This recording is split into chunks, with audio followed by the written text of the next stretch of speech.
Ya, assalamualaikum warahmatullahi wabarakatuh. Bertemu lagi dengan saya, Pak Tama, guru mata pelajaran dasar desain grafis. Eh, Seperti materi minggu lalu yang saya kasihkan ke kalian, hari ini saya akan menjelaskan langsung. Pada materi PJJ ini saya akan menerangkan langsung apa itu dasar desain grafis. Yang di sini akan saya terangkan dengan teori nirmana. Oke, kita langsung saja mulai pembelajarannya. Pertama, sebelum kita belajar lebih lanjut dari mana, ada baiknya kita mengetahui dulu tentang arti nirmana sendiri. Nirmana sendiri itu dibentuk dari dua kata, yaitu nir yang berarti tidak, kemudian mana yang berarti makna. Jadi kalau digabungkan berarti kata nirmana ini yang berarti tidak bermakna. Pak, kok kita belajar desain grafis, kita belajar nirmana tidak bermakna. Maksudnya apa, Pak? Jadi seperti ini. Nirmana ini mengajarkan kita atau membimbing kita bagaimana kita membuat suatu hal yang tidak bermakna, kemudian kita membuat jadi bermakna atau berarti. Jadi beberapa hal yang tidak bermakna, misalkan seperti simbol atau elemen-elemen grafis lain yang tidak bermakna tersebut kita buat menjadi berarti atau sesuai dengan keinginan atau komunikasi yang kita sampaikan kepada audiens. Jadi inti dari ilmu nirmana sendiri ya seperti itu. Lanjut, kemudian di sini ada beberapa elemen nirmana. Elemen nirmana sendiri terdiri dari 4 bagian. Yang pertama ada titik, kemudian ada garis, kemudian ada bidang, kemudian ada warna. Nah, dari keempat elemen ini yang tadi pengertiannya itu tidak bermakna, kemudian disusun, dibentuk, didesain sedemikian rupa sehingga bermakna atau memiliki arti yang dimana sesuai dengan keinginan kita untuk mengkomunikasikan sesuatu kepada audiens melalui desain yang kita buat. Kemudian lanjutnya lagi kita akan mengenal lebih dalam tentang titik. Ya, di sini ada titik itu apa sih, Pak? Titik sendiri artinya itu adalah bentuk kecil yang tidak punya dimensi. Tapi jangan salah, walaupun tidak punya dimensi, titik ini itu dapat dikembangkan menjadi sebuah garis, kemudian menjadi sebuah bidang atau bentuk sehingga memiliki makna tersendiri atau memiliki arti sendiri pada tampilan grafis yang kita desain. Jadi elemen titik ini sangat penting dalam desain grafis.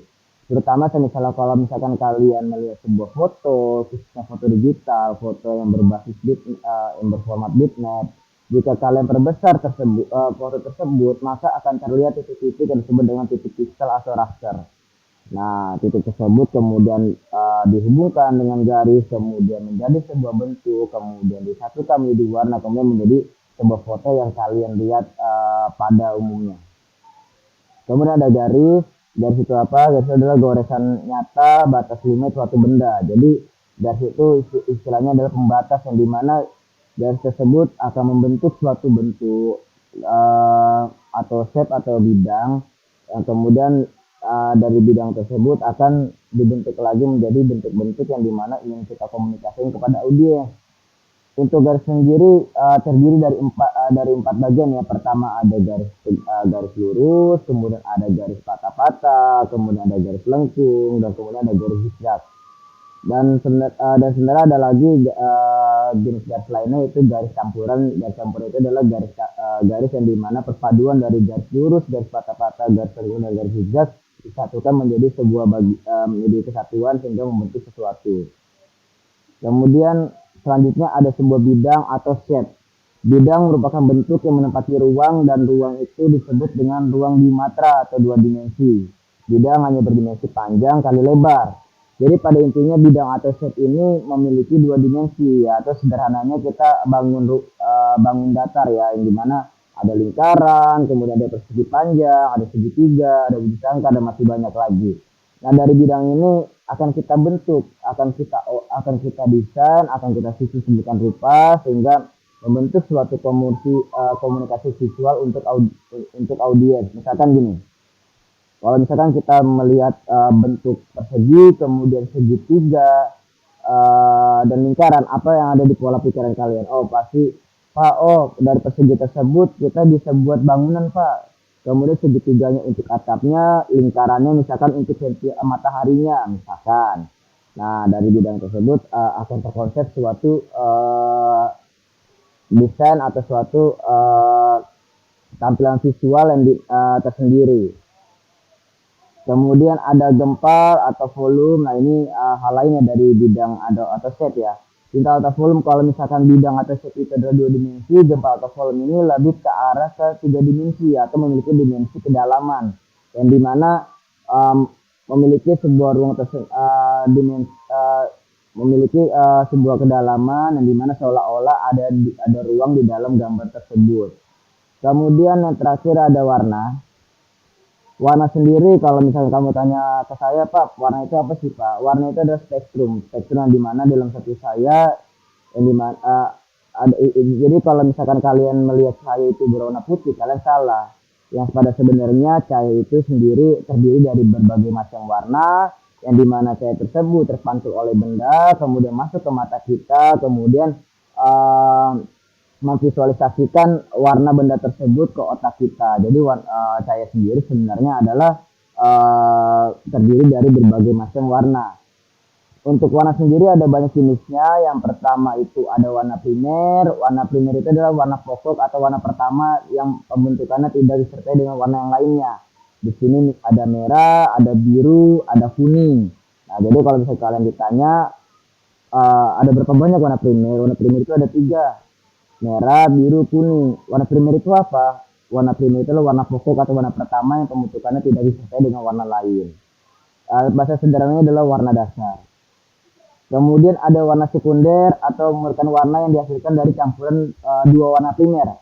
Jadi gini, tadi warna primer ada warna merah, kuning, biru. Nah, kemudian merah, kuning, biru tersebut digabungkan satu sama lain. Misalkan merah ditambah kuning, hasilnya adalah orange. Kemudian kuning ditambah biru, hasilnya ada hijau. Kemudian biru ditambah merah, hasilnya adalah ungu. Nah, warna orange, hijau, dan ungu tersebut disebut dengan warna sekunder. Kemudian ada warna intermediate. Warna intermediate itu apa sih, Pak? Warna intermediate adalah lingkaran warna yang dinyatakan di antara warna primer dan warna sekunder. Jadi sederhananya, warna intermediate ini adalah warna tengah-tengah. Warna tengah-tengah dari kedua warna primer dan sekunder. Pak, apakah warna intermediate itu bicara soal gradasi atau gelap terang dari warna? Ya, bisa dikatakan seperti itu. Misalkan warna misalkan warna kuning sama merah. Nah, warna tengahnya apa? Oh, orange yang tua. Kemudian orange sedikit muda, orange yang sedikit lebih muda lagi. Kemudian ketemu warna kuning. Nah, kemudian lanjut. Yang terakhir kemana ada warna tersier. Warna tersier itu apa sih, Pak? Warna tersier merupakan warna yang berasal dari campuran antara warna primer kemudian dengan warna sekunder. Kalau tadi warna sekunder adalah percampuran antara warna primer, nah kalau misalkan warna tersiernya adalah warna primer kemudian digabung dengan warna sekunder. Misalkan warna merah kemudian ketemu ketemu ungu jadi apa? Misalkan jadi coklat. Warna kuning ketemu oranye jadi apa? Warna biru dan ketemu hijau jadi ungu, misalkan yang tua.